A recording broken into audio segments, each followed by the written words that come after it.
Hello and welcome to the Blessings in the Streets podcast. I am your host, Joseph B. Roberts, and in studio with me today, I have a phenomenal woman. You are in for a treat this evening. Ladies and gentlemen, she is the mastermind CEO behind What's Up Dallas magazine. She's a mom, she's a grandmother, a wife, a model, woman of God, and just the essence of who she is. She's just one of those people who just loves to support, encourage, and just enjoys to see people win. And she tries everything that she can to be there for people, to be supportive in your business ventures and anything that you're trying to do that is about changing and impacting the world. So it is my privilege and honor, ladies and gentlemen, to have in studio with me today a person that I can actually call friend, because she is just that sweet of a person and just making that type of impact in the lives of others. Ladies and gentlemen, without any further delay, let me introduce to you Miss Rachel Cardenas. Hello, everybody. Thank you so much, Rachel, for being with us today. I surely do appreciate it. And I know you got a busy, packed schedule. And so you taking out some time to hang out with us today on the show is, again, I do not take that for granted. And I appreciate it a great deal. So thank you so much for that. My pleasure.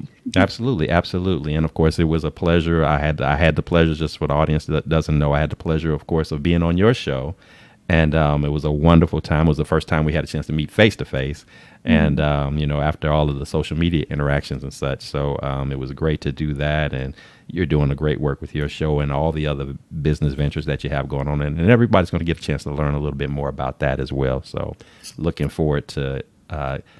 Having everybody get a little bit of taste of what Rachel is all about, and all the great works that you're doing. So again, just I don't take that lightly, and I want to make sure that people understand, that you are a very unique type of person who's just really and truly trying to give back and to pour into others. So that's so Mhm. important and so needed in these days and times. So with that said, we're going to go ahead and dive right in. If you would, Rachel, I want to start off with just to kind of help people get a little bit more perspective of who you are and what you're all about. I'd like to take some time to ask for you to sort of reflect back on your childhood. And if you would, just kind of tell everybody a little bit about, what that time of your life was about. I think anytime you try to tell a story, you speak about your journey, you can't really talk about it without going back to the beginning of where it all, starts for you. So, where you're Mhm. from, what the family situation was like, and anything else that you'd like to share, fond memories, as well as if there was any challenges that you may have had to deal with along the way in those beginning times. Please do share that with us. Kind of tell us where does it all begin for Rachel? Where does it all begin? Oh my gosh. Okay, so really, it all started when my family decided to move to Dallas. Ever since I can remember, I've been in Dallas so most of my life. I don't remember my hometown very much, but we were military family, so we went wherever my parents went, of course. So my family, after my dad got out of the service, we were not a very high income family. We weren't even like a medium income family. We were a low income family, and we literally just did what we could to get by in as a family.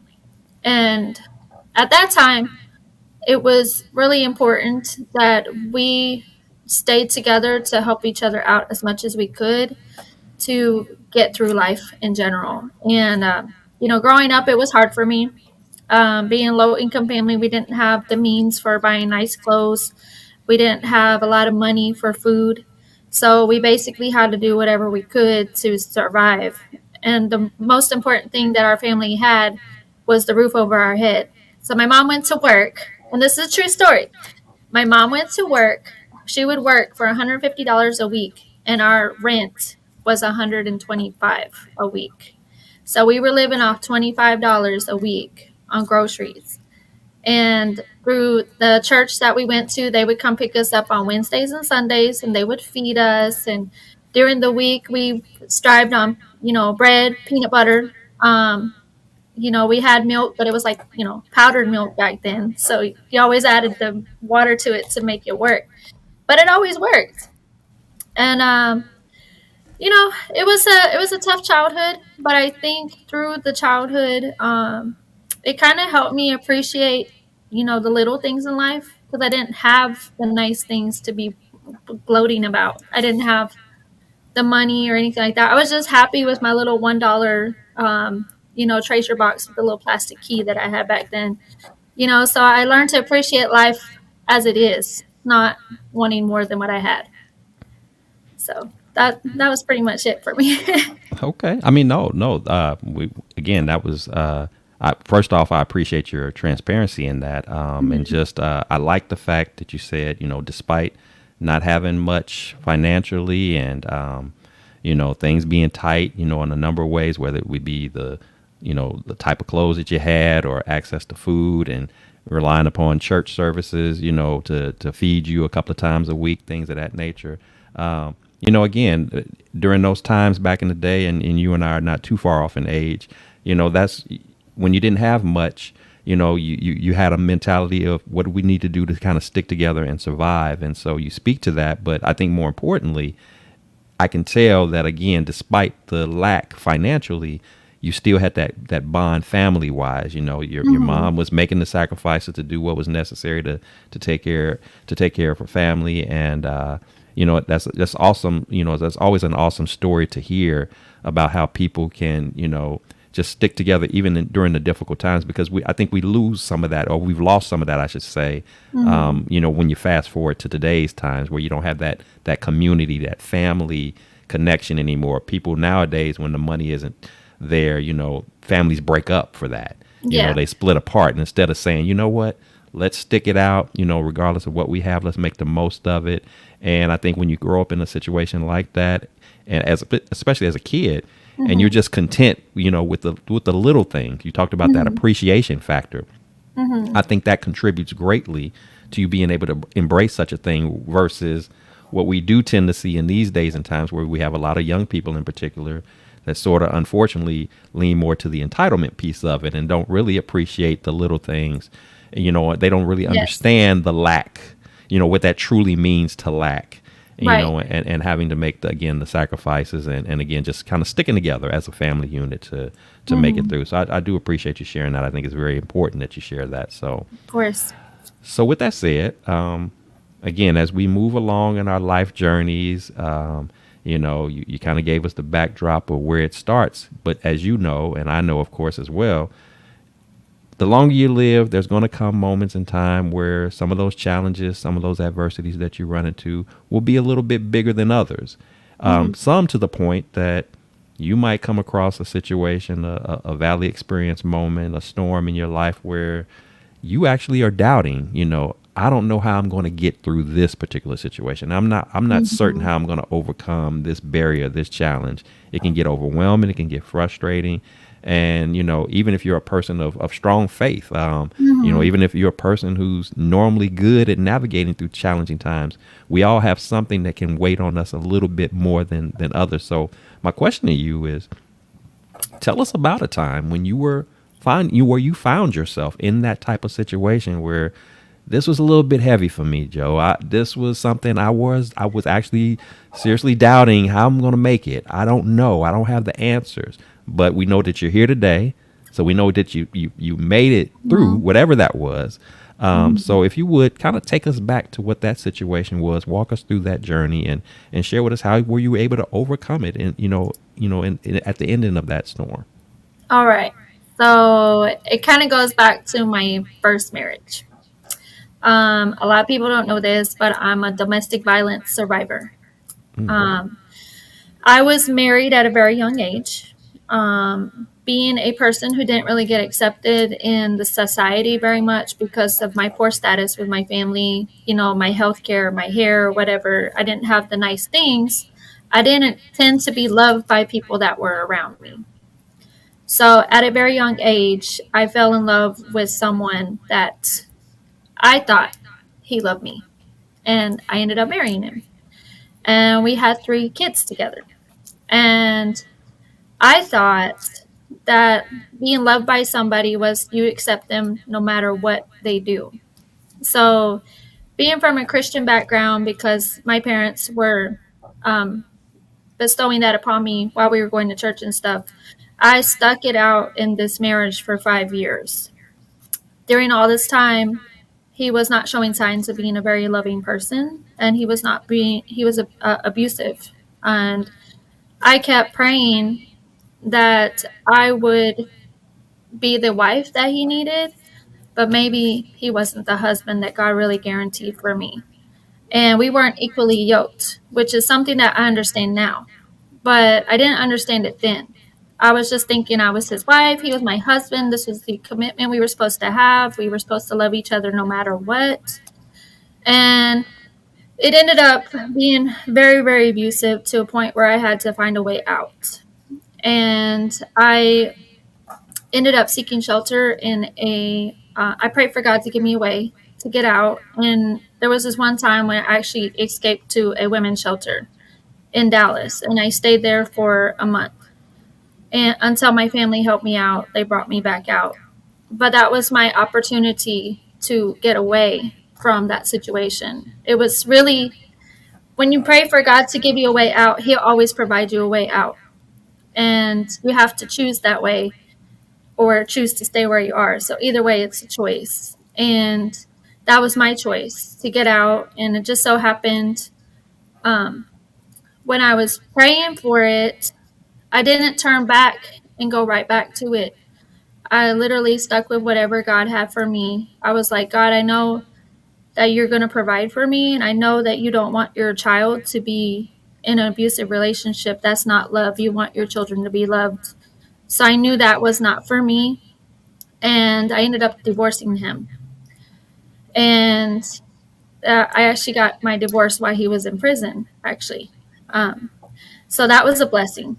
And then I got to move away further with my kids. And then I eventually found love later, as we'll probably tell later, my husband now. And my biggest thing was accepting the fact that God didn't want his children to be abused. He didn't want them to be unloved, because God loves his children and he wants his children to be loved. So that was kind of an eye-opening portion for me as a child of God to understand that. And I think a lot of women need to understand that too, that abuse is not something that God wants for his children. So that's how I knew that God was there for me. Wow, wow. Mhm. Again, thank you for your transparency and sharing that. I'm sure that while you may have told this story, a number of times before in different formats or what have you, I'm sure it's not an easy thing to reflect back on. That was, I'm sure, a very dark time in your life. Mhm. Uh, I do want to build on this a little bit and ask.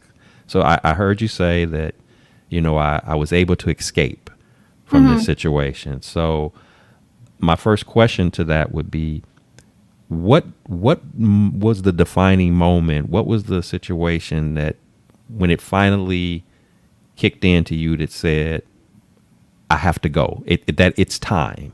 Mhm. It is time for me. And it's interesting that, if I don't know if you paid attention, but that's Mhm. the title of our show for today. It's time. And it's interesting already in the early stages of this podcast. You're speaking Mhm. to the essence of that title.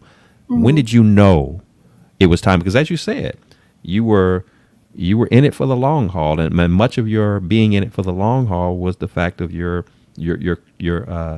Christian roots. You being Mhm. being someone who's trying to honor the vows of till death do you part, even though Mhm. when you're speaking of domestic violence, till death do you part could literally mean Mhm. death by way of the domestic abuse, Mhm. versus it just being a natural happening of life. So I'm curious to know from you, what was that defining moment when you knew, okay, if it has to be now, and if it's not now, I may not be able to get out of this. What was that defining moment for you? You actually almost hit it on the nail. He was literally made a statement to me that said, "If I don't have you, nobody else will have you." And it was kind of like he basically under the terms that he was going to kill me if I stayed there, or if I left, he was going to kill me anyways.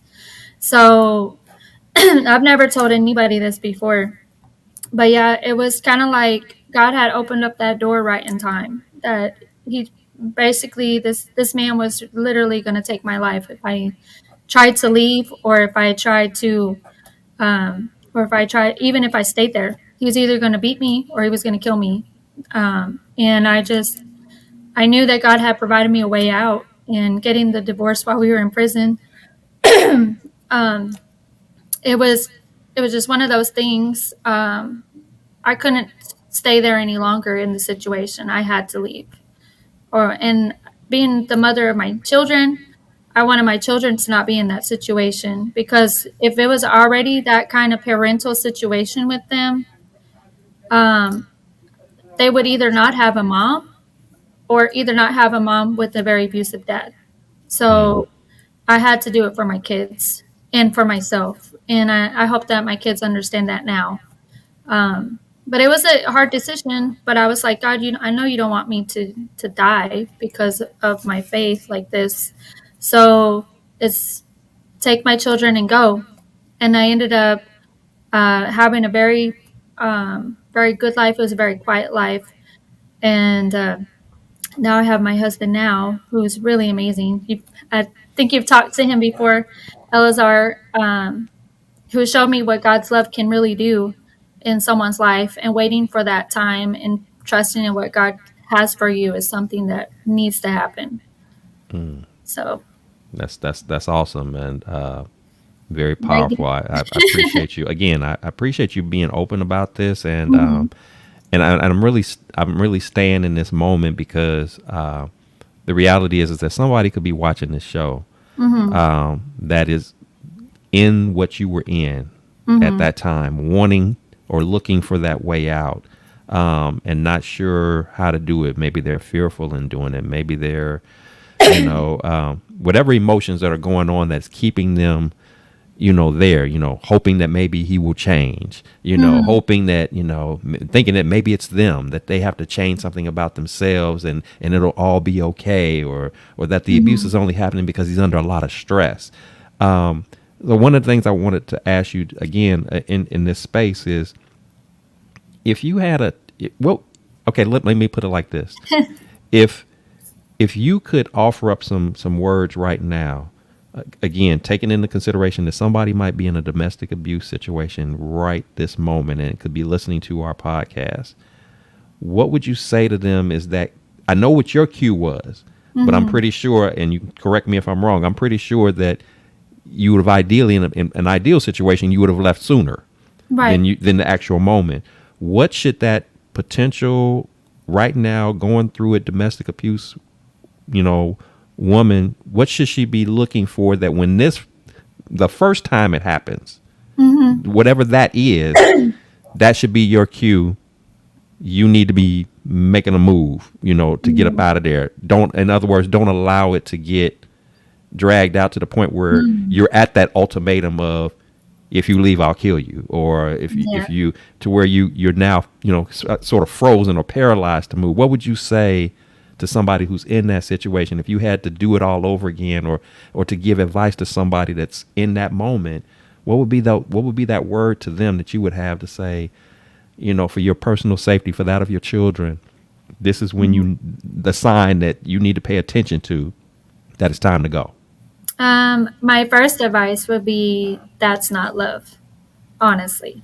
That's not God's kind of love, and that's not a relationship that's going to flourish with God's promise. Um, my biggest thing was, if I would have known that from the get go, from the first time that he hit me, I would have been realizing that my worth in my life is more valuable than me thinking that that is the kind of love that I deserve. So women need to understand their value in this world is a lot more than any diamonds or, wealth in this world. Period. Women can do so many more things, especially as a wife. You're bringing in human beings into this world. That man should cherish you because you're bringing in the future generation. He should cherish you because you are more valuable and God loves you. Also, because you are you're a daughter of a king. So knowing that you're a daughter of a king, you should not settle for somebody who is not worthy of kingship. And if I would have known that and I would have stuck with that, I would have not married in the first place. Got you, got you. Yes. And so what I'm hearing you say is, of course, Hmm. first and foremost, ladies, know your worth. Hmm. Know who you belong to. Who's your ultimate father, which which we're Hmm. talking about God, and you are his daughter. You are his little princess, if you want to call it that. You Hmm. know, you are special. You are valued, and you need to know that. You need to own that.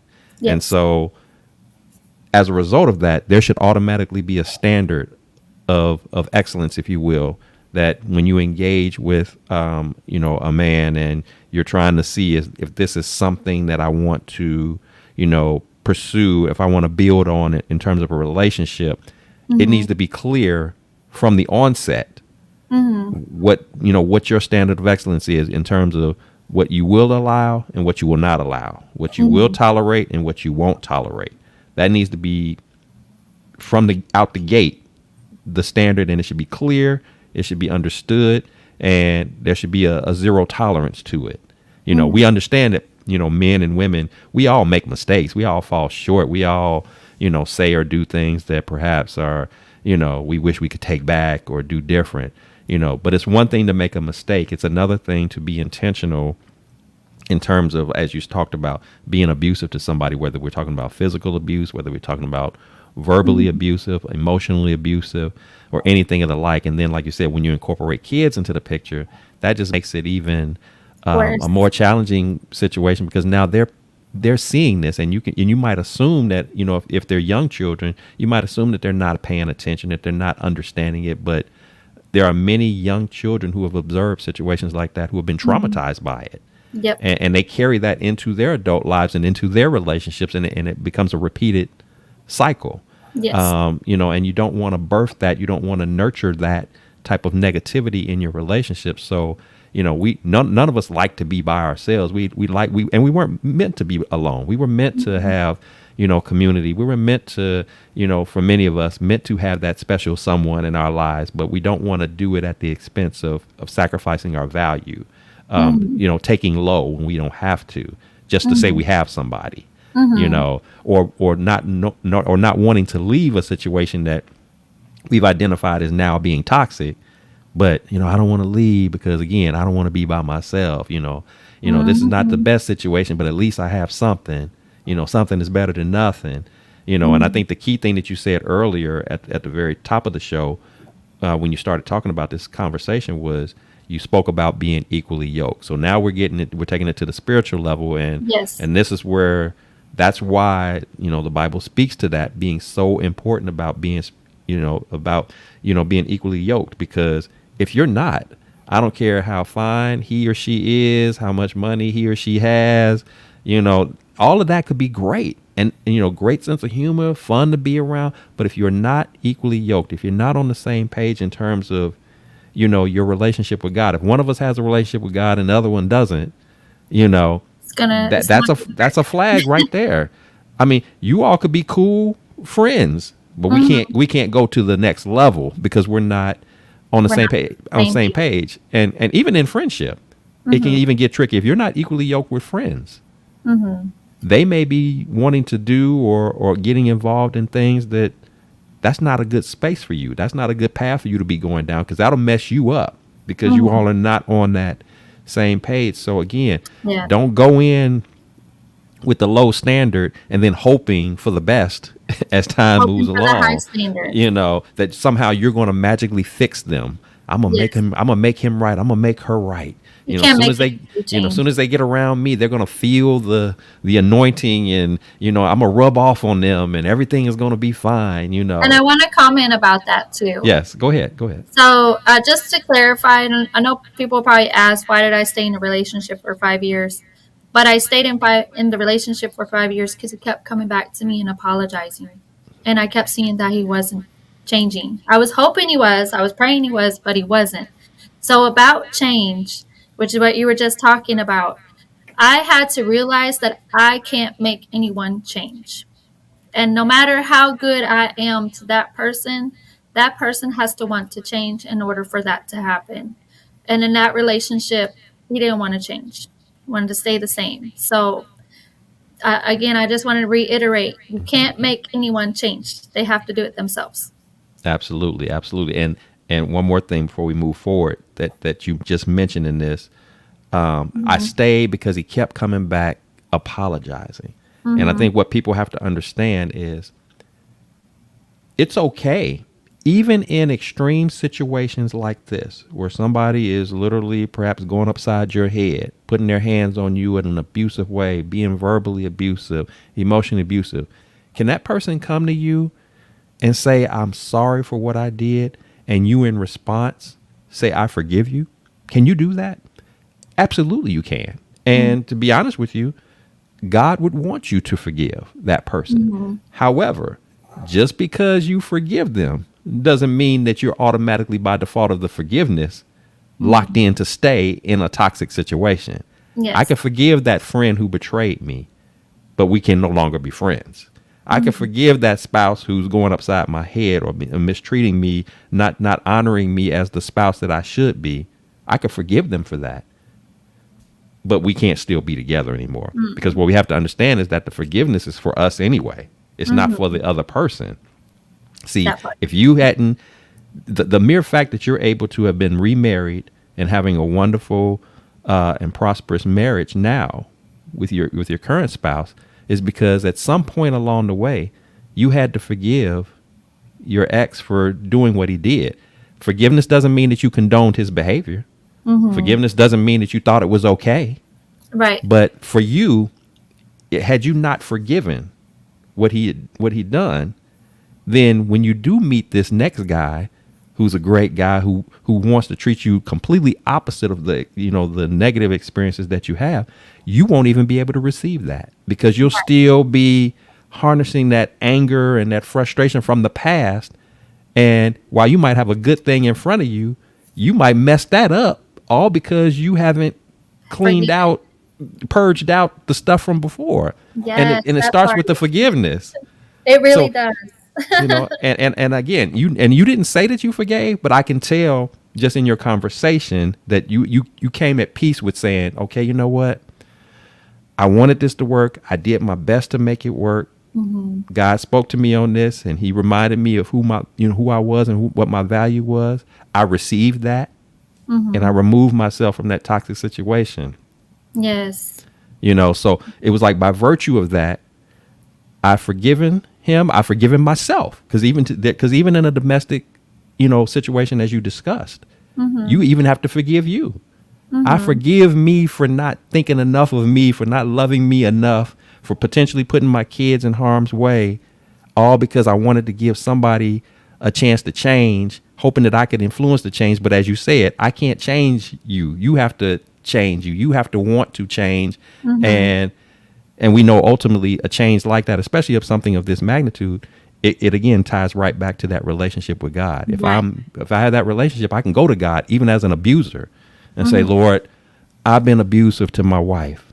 That wasn't right. I don't Mm-hmm. know why I did it, but I know it wasn't right. Change me. Help me to purge this way out of me so that I'm never like that to somebody again. And prayerfully, you'll show me a grace. You'll show me some mercy to where I'll have a second chance, even if it's not with my ex. I'll have a second chance with somebody else, and I'll appreciate if you grace me with Yes. that opportunity so that I don't do to the next person what I did to the last one that didn't deserve that. Mm-hmm. So again, it's the forgiveness of the person who wronged you. It's the forgiveness even of yourself. Sometimes that's the hardest person to forgive is you. It is. You blame yourself. It's all my fault. It's me. I'm putting too much pressure. I'm doing this. I'm doing that. So again, I wanted to highlight that the importance of that in connection to everything that you just spoke of with your experience with the domestic violence and everything. And so Mm-hmm. again, I truly do appreciate you sharing that because we know that domestic violence is a very real thing. And there are a lot of women and even some men who Mm-hmm. are experiencing that and they suffer in silence due to Mm-hmm. shame, due to embarrassment. I don't want anybody to know. They're covering up bruises and marks, doing whatever they can to wear the mask that everything is Mm-hmm. okay. when it's not okay. It's really not You okay. know, it's really not okay. So Hmm. thank you so much for sharing that. So Hmm. Rachel, I'm curious to know. I mean, we talked about a very heavy topic, but we know that Yes. there's going to be some challenges and adversity in life that's not always going to be heavy as domestic violence. It could just be just an annoying situation that I'm up against that I got to deal with. So what I'm curious to know from you is when you do find yourself faced with challenges, adversities, difficulties, what is the process that you typically like to go through that sort of helps you to work through those moments? What do you like to do that you find to be just a good way to be in the right headspace and with the right focus to get through challenging times? That is a really good question, actually. There's a couple of things that I do kind of in a collection of how I can reflect about it. So there's been multiple times when I have like had issues with people accepting me or people liking me, or I just wanted to fit in or something like that. And that used to be a struggle for me. It's no longer a struggle for me. And because I turned to God, and I know that sound, that everybody says that, but no, I legit turn to God every single time and I ask God, I know I want to be accepted, but maybe these people aren't accepting me because I'm not part of them. So, because the Bible speaks that we are peculiar people. We're meant to be in this world, but not of this world. So, knowing that and knowing my worth, even from a young age, after all that happened, I realized that no matter what the world throws at me, acceptance or unacceptance, whatever, I'm always going to be accepted by the one true King, which is, God. And if God loves me, that's really all that I need. But my process is remembering that every single time. And every time I have an issue, I write it down. I journal everything. Even if I'm at work, I'll write it on my little receipts whenever I was working at the restaurant. And I would just write down my prayers and be like, God, I need your help with this today.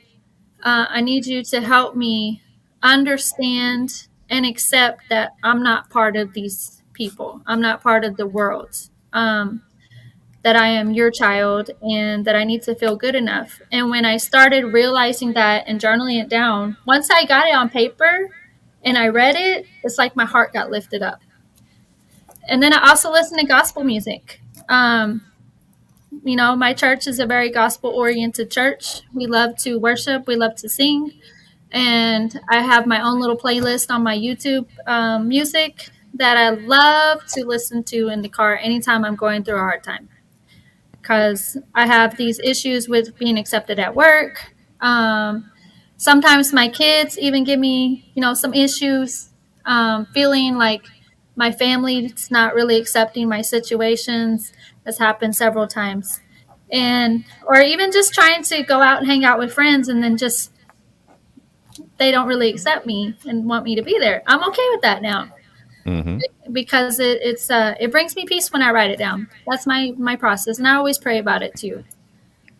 Love that. Love that. I love the comprehensive approach to it all. You Hmm. journal, you have your music playlist that of inspirational, songs that just kind of helps. I'm sure picks up your spirit and reminds you of how good God has been to you, and even to that, you remember that God loves me, Hmm. that He cares about me, that He wants the best for me. So that's so important to have in mind when you're going through, particularly when you're going through difficult times, is just reminding yourself, who's in charge, you Yep. know, who's in charge of this. I mean, You're yeah, really. this might be an annoying situation that I'm dealing with right now. It may be a trying moment that I find myself in right now, but I've been in trying and difficult moments before. And who Hmm. showed up then? Hmm. And how did that end for me? Hmm. I was okay then, so why am I not going to be okay now? So when you're in that headspace, Hmm. then it's like you by default, are making yourself repellent to the stress and the worry and the pity party. Oh, woe is me. Everything is, yeah, this is annoying, I'm hating that I'm in this situation right now. It's not the right. It's not convenient. I got things to do. I don't have Mhm. time for this. But I know who's in charge. I turn it over to him. He loves me. I know I'm valuable to him. I know he has works for me to do. So he's gonna get me through this. I'm Mhm. gonna be okay. And so that's what you just spoke to is the essence of what that is you're just saying, hey, I'm gonna be okay. And I also acknowledge the fact that, you know, in your words that you said, we are a peculiar people. Mhm. You know, we are peculiar. So when you're a peculiar person, peculiar things are supposed to happen. And when we say peculiar, we say it, you know, from a worldly perspective. The world sees you as peculiar, but God doesn't see you as peculiar. But that's how we're going to be looked at, you know, Yeah, and it's okay. I'm okay with you. You think I'm odd? You think I'm strange? Yeah, okay. they I'm look at back you then. because you have standards, Yeah. and you don't go out and you don't go party like everybody wants you to, and that's something that I've found comfort in. Actually, I'm just like, you know what? I'm perfectly okay with going home to my family, my grandkids, and going home to my dog and my cats. You know, it's a simple life part, Mm-hmm. but it's more accepting that I don't need to fit in with the world for God to accept me. He already accepted me. So, Exactly. and I'm cool with that. Exactly. I mean, and that's it. Like you said, we are not supposed to be of the world. You know, we're in it, but we're not supposed to be of it. So yeah, we're going to be a little peculiar. We're going to be a little bit odd. We're going to stand out a little bit, you know, amongst the crowds. But it's okay because it's because of who is in charge, who we're doing it for, who we're living for, Hmm. and that's what makes us who we are. Are we perfect? No. No. Do we go through stuff? Absolutely, we do. It's just the way we process, the way we handle it, the way we look at it. We're just Hmm. different with that. And nobody's And perfect. yeah, absolutely, absolutely. So that's good stuff. Good stuff. Hmm. So Rachel, if you had a chance, you know, thinking back of all that you've been through in life, from the rough patches in marriage, and just trying to figure it out, just figuring life out, where you want to go, Hmm. what you want to do. You know, how do I navigate the difficult and challenging times of life? If you had the opportunity to speak to the younger Rachel, or to speak to somebody who might be what you used to be back then, you know, Hmm. feeling the need to fit in and go along with the crowd and accept less when you should be accepting more, thinking less of yourself when you should be valuing yourself more. If you had a chance to Hmm. speak to that young Rachel or somebody who's like her, what would be your words of encouragement to share with somebody like that, in hopes that they might, be able to embrace what you have to say and actually apply it like right now to make a big difference, a big turnaround in their lives, so that they have a much more positive and clearer perspective on how to navigate accordingly. I would probably say to the younger Rachel, remember your worth at a very young age. Because I speak for the younger generation, younger kids these days, they don't know their worth. But I think if they understand their worth and they would understand not to just settle for just anyone, they would probably not settle for what the world has to offer right now. And for the younger Rachel, don't go fall for the first guy you think you love. Understand that God has something better for you and that the right man will come along in God's time, not our time. I mean, I'm very thankful for my babies, don't get me wrong, and my grandbabies. You know, that was the best thing that came out of that marriage was my children. And I probably wouldn't change the process because if I changed it, I wouldn't have my children. So I learned how to build my character. So speaking to my younger self, all your struggles that you go through in life are meant to build character and help you understand the strength of God and what He can do for you. That knowing that you are priceless, and younger generation, that you are priceless, that you shouldn't settle for what the world offers, but understand that God is all providing and He wants you to be loved and loved by Him. And knowing that that love from God is so much higher than any love from any person here. Like it's uncomprehendable. It's, I mean, it's really important that I say that, especially to the younger generation, these kids out here, because they're just falling for anything. They're falling for whatever kind of love they can get because they're missing the understanding of their worth. And I want to kind of encourage women to know their worth. Encourage young men to know their worth too. That if you fall for a young lady, whatever she is whenever you meet her is probably what she's going to be when she gets older. So if she's a classy, respectable woman, treat her like a classy, respectable woman. And some women who don't treat themselves like classy, respectable women don't know their worth. So whenever they meet a man who wants to treat them that way, like understanding that they are valuable, they're going to reject them because they don't know. So I just want to kind of reiterate that. Know your worth. Even men, women, kids, even adults, know your worth. God thinks you're valuable.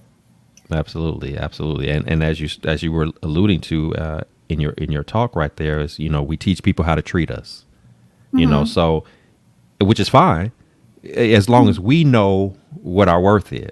We Mm-hmm. have to know what our worth is so that we properly educate people how to treat us. Now, does that mean, again, if I don't teach you how to treat me, does that make it okay for you to mistreat me? No, Mm-hmm. but at least it positions you, like as we talked about earlier, to where there's no confusion about what you're getting.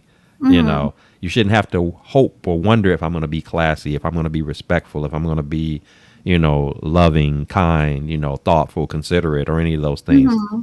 It should be clear right out the Yeah. gate And that I this always is who set I your am. standards Yeah, too. yeah, yeah. So, I'm thankful that you're speaking to that because it's really what it comes down to. And again, that relationship with God. I mean, God is love.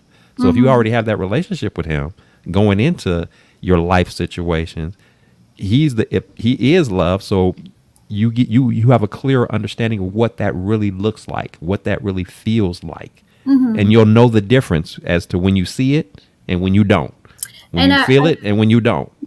I would like to tell you that I didn't really start taking my Christian faith until serious until I was 19, until I was already 3 years into my marriage. So I didn't want people to think that just because I had Christian parents that I followed what they were telling me. I was kind of rebellious, and I didn't really take the situation serious until I got older. And that's where I started learning my worth, learning the fact that I'm a mother and that this is really the type of marriage that God really doesn't want me in. I didn't want a divorce because then I'd be like, well, that's not the Christian way. But then I was praying for God, and then God told me, He's like, I want my child to be loved. And I understood that. I want my child to be loved, not beaten. Right, right. Yes. And I love the fact that you said earlier, while again, and it's no secret that you would have preferred not to go through domestic abusive situation, Mm-hmm. but you also acknowledge the fact that you don't wish that that the marriage didn't happen, because had it not happened, then the kids are not there and you wouldn't have Mm-hmm. them. And so my point here is that is to get people to understand, those our listeners to understand, that we have to start learning to not despise or hate or wish that we never go through stuff. Mm-hmm. It's the going through that helps to build us up in terms of our endurance, in terms of our faith, in terms of our strength, our poise, our mindset. And while we wouldn't have selected the path like the one that you had to go through, or others that are out there, God makes no mistakes. He Mm-hmm. had you go through what He had you go through for a reason. It could have never happened if He didn't allow it to pass through. Doesn't mean that He didn't love you, that He didn't care about you. Absolutely not. He knew that in having you go through this, it would not only bring you closer to Him, Mm-hmm. but it was also going to be an opportunity later down the road for you to not only have appreciation for the marriage that you're in now, but you would have opportunities like this to be Mm-hmm. able to pour into someone who is going through that right now. That's why Exactly. platforms like this and your opportunities to, more importantly, your opportunities to tell your story. Mm-hmm. That's why I do what I do, because I'm like, we minimize the value of our story. We always like to talk about the pretty, shiny, good stuff, and social media is notorious for having us fall victim of that. We'll take the same picture 1,000 times and we'll create the right scenarios to make everything look flashy and wonderful. Even in the entrepreneurial space, we'll show Mm-hmm. the bright lights and the fanciness of it. And what we miss out on, which is the most important part of it, is what about that journey that got you to this point? That You part. know, people need to see the whole picture. The spotlight and the fanfare and the money and all that good. That's all cool and all, but Hmm. I don't want to mislead you. I don't want you to think that it just Just magically came to me. appears. It just comes to you. There's a journey that you have to go through, and it's Yes. okay to go through that journey, even knowing that that journey is going to have some rough patches along the way, because those rough patches are just simply opportunities for us to Hmm. grow, opportunities for us to develop in areas that we might not be as strong in, opportunities for us to strengthen our core, if you will, Hmm. mentally, emotionally, physically, and spiritually, so that God can use us in the ways that he's pre-set up for us to do in advance. He's created us to serve. And Yes. so, but in order for us to fully appreciate that and for us to fully tap into all that he's put into us, we have to go through what I like to call that spiritual workout. Yeah. And we all have different trials and challenges that we go through. My storm may not be your storm, yours might not be mine, but we all go through them. We all have to Hmm. go through that journey to get to the ultimate point of that he wants us to be in, where we can be at our best, to Yep. impact, to influence, to encourage, to uplift, to pour into the lives of others, to be That the best versions of ourselves. that's true. So Very true. we don't want to downplay those difficult and challenging moments. No, they don't feel good. But we'll be okay as long as we understand that we don't have to go through it alone. We'll be Hmm. okay. But The my minute we pastor, start, my pastor go used ahead. to tell me that every person's life story is a testimony, and Hmm. that somebody is always watching. So I know Absolutely, for a fact that I had to go through this because somebody out there needed to know how I made it through it. And that's going to, I know that now. And absolutely. that's why I hope this, this interview will help somebody out there realize that, they're not supposed to stay in those kind of situations. Exactly. This interview, for every post that because obviously I follow you on social media, and you're consistently out there putting, you're not just out there pitching business ideas. You're out there, from time to time offering words of encouragement, Hmm. trying to be of good spirit and uplifting people. And I'm sure there's times when you go live and you do things like that, and there might only be a couple of clicks of a like or whatever. That doesn't mean that only those two people who click are the only ones that's watching you, because one of the things that you learn, as you go through this journey, is that everybody that's watching you is not going to let you know that they're watching you, but they Right. are They're paying always attention to you. Somebody's always checking you out. Somebody's always watching you to seeing what you're doing. Uh, Not always for the right reasons, but there are some people who will never comment, never like, but they're paying attention to every single thing that you're doing, and they hmm. are touched by it. They are Hmm. motivated by it. They are inspired by it. you know Yes. and at the end of the day, if you're just connecting with at least one person, Hmm. that's a victory. That is. If you changed one life and what you've done and the work that you put out and the way that you are as a person, you've made a difference in one life. Hmm. You've accomplished much. Yeah. It's the cherry on top when it becomes 2 lives or 5 lives or 10 lives or 100 lives or thousands of lives. Hmm. So we don't ever want to take that lightly. Our, like you said, our story is our testimony. And again, people need to see it, people need to hear it, people need to experience it. And so I'm sure that, with you being on the show today, this was just one of many examples and many opportunities that you're going to have to do just that for people, as you're currently doing right now. It's just trying to impact and change lives and pour into others and be of support to other people. So that's good stuff. That's good stuff. So Rachel, Yes. before I let you go, I do, of course, want to give you an opportunity. We want to, we like on this show, we like to love on you, celebrate you, affirm you, acknowledge you. So if you got anything that you'd like to share that you got going on, exciting news, whether it's something going on right now or something in the works, that we need to know about, please do share all of that with us so we can know how to not only connect with you, but again, just to love on you. What you got going Oh, on? oh man, I got so many things going on. So the next exciting thing that I have is I got my first speaking engagement as a woman entrepreneur for What's Up Dallas magazine. I get to bring to the community the awareness of the magazine at this female entrepreneur event at it's going to be in Mesquite. And it was a really exciting opportunity, and I'm so glad to be speaking on that. But it's on the 20th of September, and that's like one of them. And then, speaking of being like talking about domestic violence and being a survivor, I got invited to be a guest speaker at a prayer breakfast on Saturday the 14th in Dallas, Texas. We're going to be speaking about domestic violence and cancer awareness. And, I believe that's like the start of my story being told to people. I talked about it with T Pretty Smile. She has a podcast too here in Dallas. And I did an interview with her. She was my guest. But then she asked me a question and she crossed it over and I ended up telling my story. And she asked me, she goes, "How did you forgive?" She goes, Mm, "One thing that I got out of the conversation, this is what she was telling me, is how did you learn to forgive? Because some people have a hard time forgiving." And we spoke literally for like an hour after our interview about how I did the whole forgiveness process over somebody who did that to me. And I just told her, I said, I remember that God speaks that if we don't forgive people, how can our God, our Father, forgive us? So I told her that it's really not for them, it's more for you, yourself, and your relationship with God. And once you gather that understanding, you're supposed to forgive people, no matter how many people have harmed you or hurt you. You're supposed to forgive them because then God can forgive you for hurting other people in the past too. And it resonated with me. And I think whenever I was talking to her about that, she really understood why I do what I do now, why I'm such a forgiving person, why I'm so out there trying to give back to the community because I know how hurt people hurt. And I know how I know what it's like to not have your story be told.